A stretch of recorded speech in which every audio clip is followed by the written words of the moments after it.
ይህ ወንበዴ ግን ጌታ ሆይ ያለው በዛን ቀን ክርስቶስ በሚሰደብበት ዕለት ነው።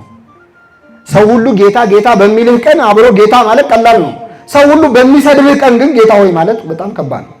ጌታ ሆይ ሆይ ቃል አክብሮ ነው። ስንጸልይ በሰማያት የምትኖር ምናችን ሆይ አባታችን ሆይ ሆይ ቃል አክብሮ ቃል አንክሮ ይላሉ አባቶቻችን። የማድነቅ ቃል የማክበር ቃል ነው። ጌታ ሆይ አለው። ከዚያስ ምን አለ? በመንግስትህ አለ።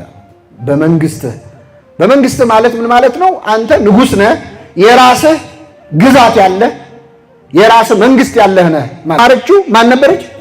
ፀሐይ ነበረች። ክርስቶስ ሲሰቀል ፀሐይ ምን ብላለች? ጨልማለች። ጨረቃ ደም መስላለች። ከዋክብት ረግፈዋል። ያንን ሲያይ አጠገቡ ያለው የፀሐይ አምላክ መሆኑን አወቀ እና ያስተማረችኝ ፀሐይ ነው ብሎ ቅዱስ ያሬድ በወንበዴው አንደበት ሆኖ ይናገራል። በሸላቾቹ ፊት ዝም እንደሚል በግ እንዲሁ አፉን አልከፈተም። በግ ሊሸልቱት ሲወስዱት አይ አሁን ብርድ ነው ትንሽ ፀጉሬን አቆዩልኝና ሙቀት ጊዜ ሲሆን የዛኔ ተሸልቱኛላችሁ ይላል አይልም። ዝም ብሎ እንደሚሸለጥ እንዲሁ አፉን አልከፈተም ካለ በኋላ መከራውን ገልጾ ሲጨርስ ምን ይላል? ከአመፀኞች ጋር ተቆጠረ ይላል። እስቲ በሉ ከምኖች ጋር? ከአመፀኞች ጋር ተቆጠረ።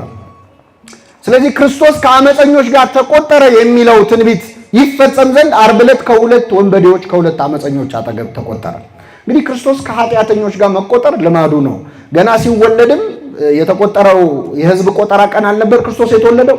እመቤታችን በበረት ውስጥ እንድትወልደው ምክንያት የሆነው ቤተልሔም የሄዱት ለሕዝብ ቆጠራ ነበረ። ዮሴፍ እና እመቤታችን ልትወልድ ደርሳ በነበረ ሰዓት ለሕዝብ ቆጠራ ወደ ቤተልሔም ሄዱ። በዚያ ሳለች ልትወልድ ደረሰች። የምትወልድበት ቤት ፍለጋ ተንከራተቱ፣ አላገኙም። ከዚያ በበረት ውስጥ ተወለደ። ከተወለደ በኋላ ግን ሕዝብ ቆጠራውን አካሂደዋል። ክርስቶስ በእኛ መዝገብ ላይ ተጽፏል። እንደሆነ ያን መዝገብ አሁን ብናገኘው ስም ዝርዝር ገሌ ገሌ ገሌ ይልና መጨረሻ ኢየሱስ ይል ማርያም ዮሴፍ ይልና ኢየሱስ ተብሎ ከኛ ጋር ተቆጥሯል። ከዛ በኋላ ግን ጠጩም ሰካራሙ ወንጀለኛውም አብሮ ስሙ እዛ መዝገብ ላይ ምን ብሎ ተጽፏል። እሱ እኛን ከቅዱሳን ቁጥር ይደምረን ዘንድ እሱ ከኃጢአተኞች ጋር ተቆጠረ። ከመይደምረን ምስለ ነፍስ ተጻድቃን ከጻድቃን ነፍስ ጋር ይደምረን ዘንድ እኛን ከቅዱሳን ጋር አንድ ያደርገን ዘንድ እሱ ከኃጢአተኞች ጋር ተቆጠረ። አሁን ክርስቶስ እያንዳንዳችን እንደሱ ከወንበዴዎች ጋር እንድንሰቀል አይፈልግም፣ እንድንሞትለት አይፈልግም፣ እንድንኖርለት ነው የሚፈልገው። እሱ ለኛ ብሎ ከኃጢአተኞች ጋር ተቆጥሯል። እኛ ደግሞ ለሱ ብለን ከኃጢአተኞች ቁጥር እንድንወጣ ይፈልጋል። እሱ ለኛ ብሎ ከሌቦች ጋር አብሮ ተቆጥሯል። እኛ ለሱ ብለን ከወንጀለኞች ከኃጢአተኞች ቁጥር እንድንወጣለት ይፈልጋል። ያለ ማድረግ እግዚአብሔር በቸርነቱ ይርዳል። ስለዚህ የመጀመሪያው ትንቢት እሱ ከአመፀኞች ጋር ተቆጠረ የሚለው ነው። ሁለተኛው ክርስቶስ ትንቢትም ተናግሯል። ዓርብ ዕለት እየተሰቃየ ደሙ እየፈሰሰ አይተህ እንዴት ታምንበታለህ? ግን እሱ ደሙ እየፈሰሰ ያየው አምላክ መሆኑን አውቆ ዳግም ልትፈርድ በመጣህ ጊዜ ምን በለኝ አለ?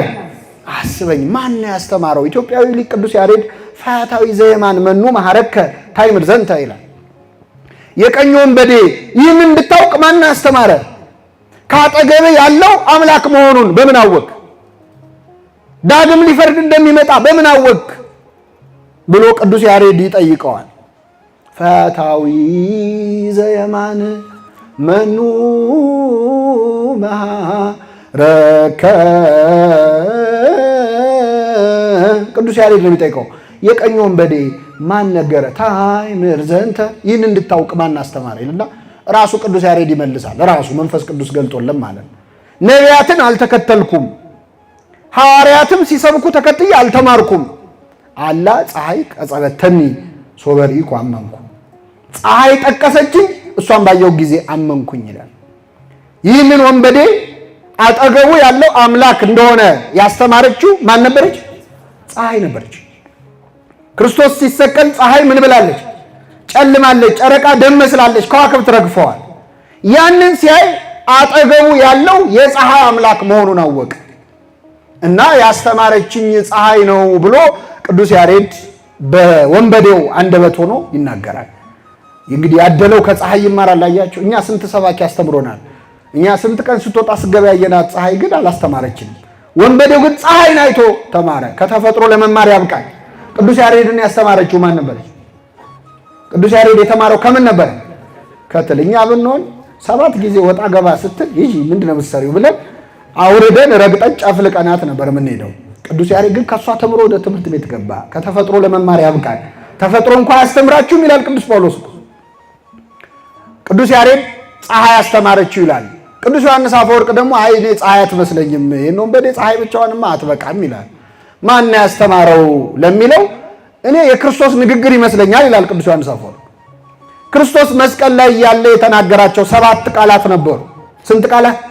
7። የመጀመሪያው ቃል እንግዲህ በ3 ሰዓት ተሰቅሎ 7 ቃል መናገር በጣም ትንሽ ነው። እኔ እንኳን አሁን 77 ቃል ተናግሬያለሁ በዚህ ደቂቃ ውስጥ።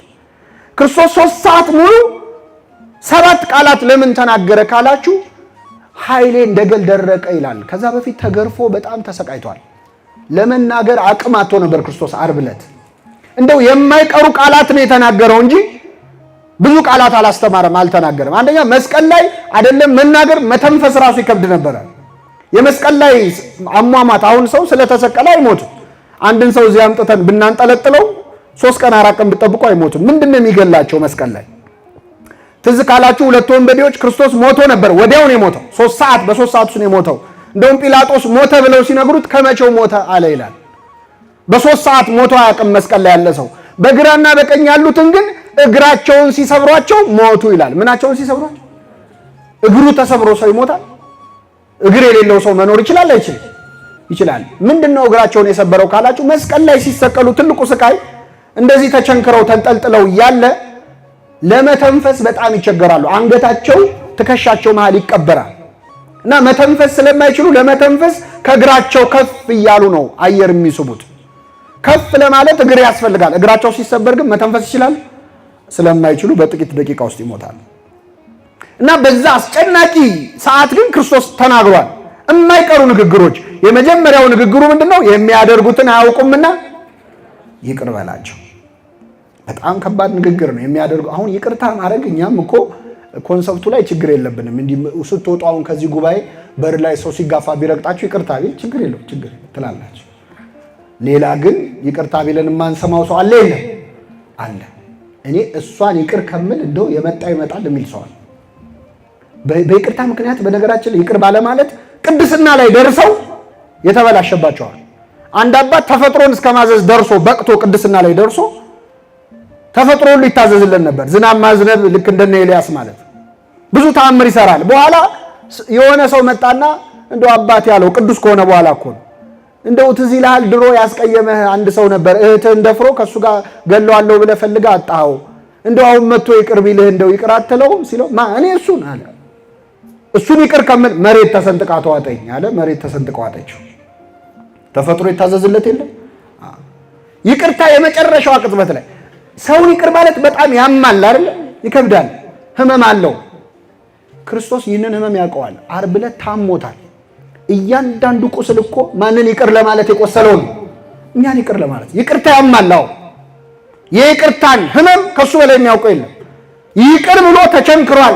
ይቅር ብሎ የሸዋ አክሊል ደፍቷል። እና ጌታ ሆይ የሚያደርጉትን አያውቁምና አባት ሆይ ይቅር በላቸው ሲል በቀኙ ያለው ወንበዴ እኔ ባልደረሱብኝ ሰዎች ላይ ደርሼ ስንት ደም ሳፈስ ኖርኩኝ፣ እሱ ግን ለበደሉት እንዲህ ላሰቃዩት እንዴት ጸለየ ብሎ ልቡ የተለወጠው በክርስቶስ ንግግር ሳይሆን አይቀርም ይላል ቅዱስ ዮሐንስ አፈወርቅ።